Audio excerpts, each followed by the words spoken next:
Welcome back to Creating Cooperative Kids. I'm your host, Bill Corbett. According to the National Education Association, 71% of students report incidents of bullying as a problem at their school. This contributes to the statistic that 15% of all school absenteeism is directly related to fears of being bullied at school. Now, we frequently hear from adults who provide guidance on bullying, but what do teenagers think of the problem? And what ideas might they have to resolve it?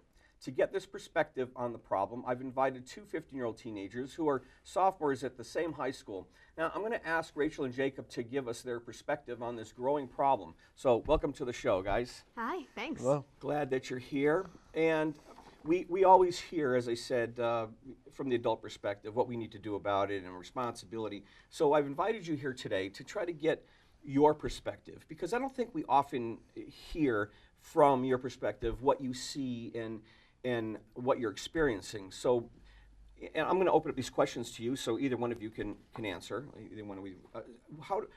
What do you think of the problem? It's a big problem. It's a really big problem. Well, yes, that's true. Personally, like you don't see it very much, very often anymore. Like in most Hollywood films, it's very dramatized how some kid gets put into a headlock. I've never seen that myself. I'm sure that's happened once or twice, but I've never been there. It's much more they're being made fun of in the social scene. People are just saying things, and that's really what gets you. Now. So it's verbal. It starts with the whole mean girl thing, right? Oh, yes. and it can be as simple as she's a jerk, or he's a jerk, and trying to exclude people from groups, that kind of thing, right? It can be as simple as that, all the way up to the physical kinds of bullying. Now, have you actually seen incidents at school? I haven't seen them, but I was bullied really badly for years. You were? Very badly, and it wasn't fun.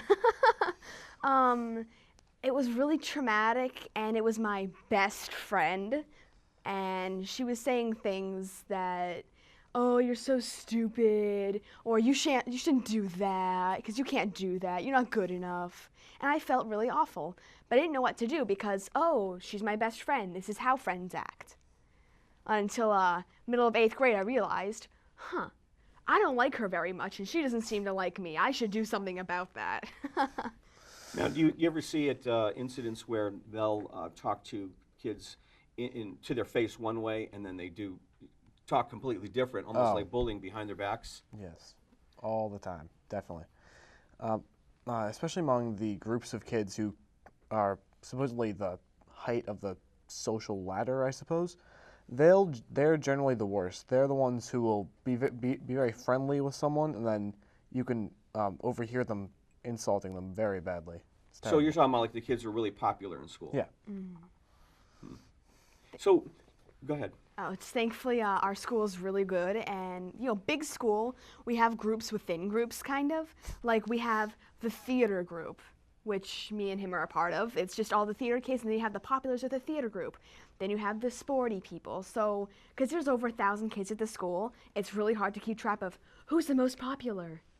So there's kind of like the most popular within a certain group, and it's in a way a problem, but in a way not. And it's not in a way a problem because for me, I kind of like having a little groups because I've found where I belong, as cheesy as that sounds, but I belong with the theater people. I could never agree with someone who plays lacrosse constantly, just generally. I'm not saying anything bad about lacrosse. Well, it's good you made that clarification. That's very important. So, what do you think the solution to it is? And where should the solution be applied? The long-term solution that I can think of for the teens themselves is just sort of have, like what Rachel was saying, just have that group where you know that no one's going to insult you. You know that that's where you belong, and no matter what you say, that's going to be accepted. So you're saying make sure you just hang out with the people where you feel accepted. Yeah.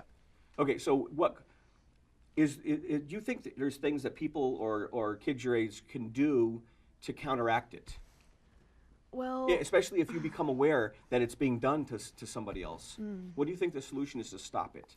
There's no way you can really stop bullying for good, because no matter what, people are gonna find ways to say mean things about people, with the internet to their face, behind their backs. But we can help prevent it, and we can help, I don't know, cure it or fix the feelings afterwards. Like at our school, we have twice a semester, like these seminar things with each, grade level about bullying or. It's more than twice a semester. True. But it really helps raise awareness. And actually how I realized I was being bullied in 8th grade. The school counselors had a little thing about, this is how you know you're being bullied. I thought, this is how friends act. But really, they showed, I don't know, every symptom of bullying me. That's probably the wrong word to use there, but I can't think so. So if a friend of yours came to you and said, I think I'm being bullied because these people are really mean to me, what would you recommend for that person to do? First, talk to them, then just, one-on-one, peer-to-peer, and then go see an adult that you can trust. Don't just randomly go to some teacher you've never met, hey, I'm being bullied. They'd probably help you, but it'd be different than going to somebody you already know. Go to the school counselor, go to the principal, headmaster, somebody. Have you ever seen incidents? Now they say one of the solutions to bullying is to stand up to the bully. In fact, the commercial, we were just showing a commercial where a kid was being bullied, and 3 kids stood up and stood alongside of the kid being bullied to show their solidarity with that. Do you think that makes sense, or does it introduce more risks? It does introduce more risk. It introduces more risk for that group that does stand up, kind of as a whole. But it is definitely probably the best thing that you can do is to sort of have people who will stand up. Unfortunately, I can't recall any time where I've ever seen it happen. Most of the time, it is just let slide. But I'm sure that it works very well. But I've never been able to watch it happen. One thing that I think about is if somebody wants to stand up, what might stop them from standing up and helping another person is the fear that they may become the target. Do you think that's a risk? Could that happen? That's a really big risk, because you never know what people are going to say. We're not machines. You can't predict what we're going to do. You could think someone's going to do something, and they could do the complete opposites. So it's kind of frightening, oh, they're either going to back down or they're going to lash out at me twice as bad. A few months ago, there's a girl on our bus. She was being really badly bullied by the people in the back. So naturally, I stood up for her. I said, hey, leave her alone. She hasn't done anything. And then the girl who was actually being bullied said to me, I don't need your help. What are you even talking to me for? I hate you. Go away. So I say, oh, okay, well, I stood up for you. And that made me feel better because they stopped bullying her. But the way she reacted kind of made me feel bad. But I said, oh, well, I stood up for her.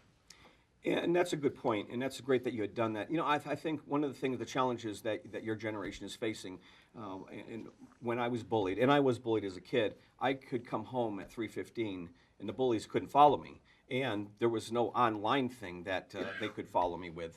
And so now bullying is crossed over that line, and now we see it on Facebook and email and everything else. Listen, I really appreciate the two of you coming out and talking to us about that, because your perspective is so important in this issue, so I appreciate that. Thanks for being here. Thank you. No problem. Bullying isn't the only power and control-based problem that teenagers face. Another one is teen dating violence. Coming up after the break, we're going to learn from some teens who actually accepted a challenge to make their voices heard. What they created sends a very clear message to other students that manipulation and abuse targeted towards peers in another way is not okay. Don't go away. We'll be right back.